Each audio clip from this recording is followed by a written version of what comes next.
Hi everybody, it's Sally from Sally Stampers. Thank you for joining me today. Today I'm bringing you a really simple treat bag. As I say, it's super simple. So it's the Mosaic Gusseted treat bag, and I've just dressed it up, put some cute little streamers on, a couple of holiday rhinestones, and how cute is that? Perfect for putting on a table at Christmas or for any reason really. You just obviously alternate what you're putting on here. But yeah, I think this is just cute. These chocolates I found randomly. Now, you've probably heard me mention before, but Godiva is one of my favourites. And I saw this fabulous box. I don't even know if I can... Oh, there we go. So I found this fabulous box. And I have to confess that I'm really surprised.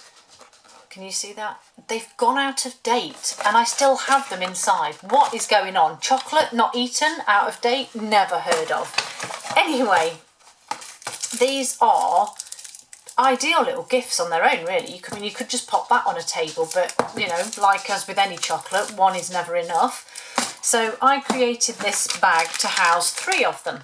And as you can see, these gusseted bags are just perfect. 25 in a pack. They are fabulous. I love them. And they're so easy because they're just ready done for you. If anybody that's old school with Stampin' Up, you'll remember we had gusseted bags similar to this. They had like a score line or a crease here to assist, but you don't really need that. I just fold a piece over of the bottom and then almost push the bag down to where I want it. And it will pretty much sit on its own. So I have my 3 chocolates here to pop inside, which again, you could use any type, but I just think these look really shiny and festive. So there's my 3 chocolates, and you can already see that my bag is just sitting quite happily on the table. So I'm just going to pop this to one side because I want to show you how I did the top, and it is really simple.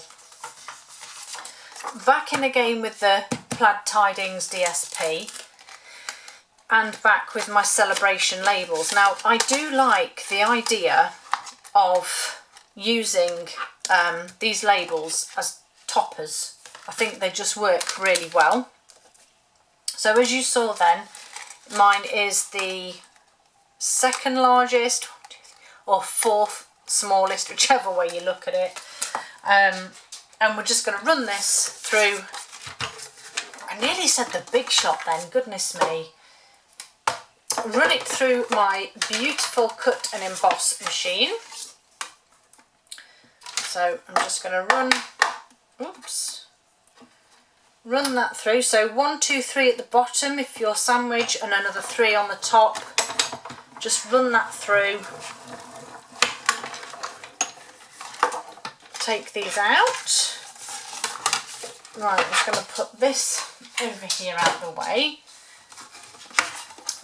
I have to close my door to my craft room when I'm filming, just because at the moment my daughter's at home, my son's got a day off, and it's just impossible. But the dogs don't like the fact that there's a shut door between me and the kids, and so I have one quite happily lay on the bed, the other is sat by the door wanting to go back out. But the second I shut the door, they'll sit the other side, either scratching at the door or whimpering, so you can't win either way. She can sit and wait just a moment. So as I did a week or so back with my clutch bag, I'm going to do exactly the same with this label. So those little notches top and bottom there, I'm just going to line up on my trimmer and just score, just to help me get that fold nice and straight. So pop that down, score it, wonderful. Now I've gone for the old-fashioned way of sealing these bags. So I've just folded the top over very slightly, so maybe, I don't know, half an inch or a couple of centimetres, whichever way you work. My piece of DSP is just going over the top, and I've just sort of, you almost have to fiddle a little bit But as long as you're happy that it's straight, equal and where you want it to be, a good old-fashioned stapler. Sadly, I got this many years ago when I joined and we don't have them anymore. But I'm just using a good old-fashioned stapler. You don't need anything else. You don't need smart gimmicks, just a stapler. And then I used the smallest, yes, I used the smallest of the labels to then cut one in Whisper White. And I just cut this one in half. So I used half just to pop on there, and this half will go on this one. Really simple. So you'll have to wait a minute, Bailey. Real red. I have the Celebrations Tiding stamp set, so I'm going to go with Merry Christmas still. And the good thing about this one is it is photopolymer, so because I have this piece cut already, at least I'll know that I'm going to get this lined up straight. So pop that on there, give it a quick clean. So that's that part done, and then I'm literally just using my seal adhesive just on there, and again I'm eyeballing that it's central, lined up at the top, and then I'm just going to press it down. Simple. So my little twirly bits here, I love these bits. So I don't want to waste my DSP. I equally want it all to coordinate as it always does. So using the full strip of the 6 inches, I literally want 1/4 of an inch.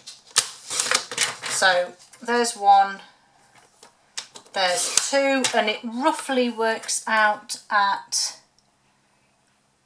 0.6 of a centimetre. So you've not wasted any, you've still got a bit left.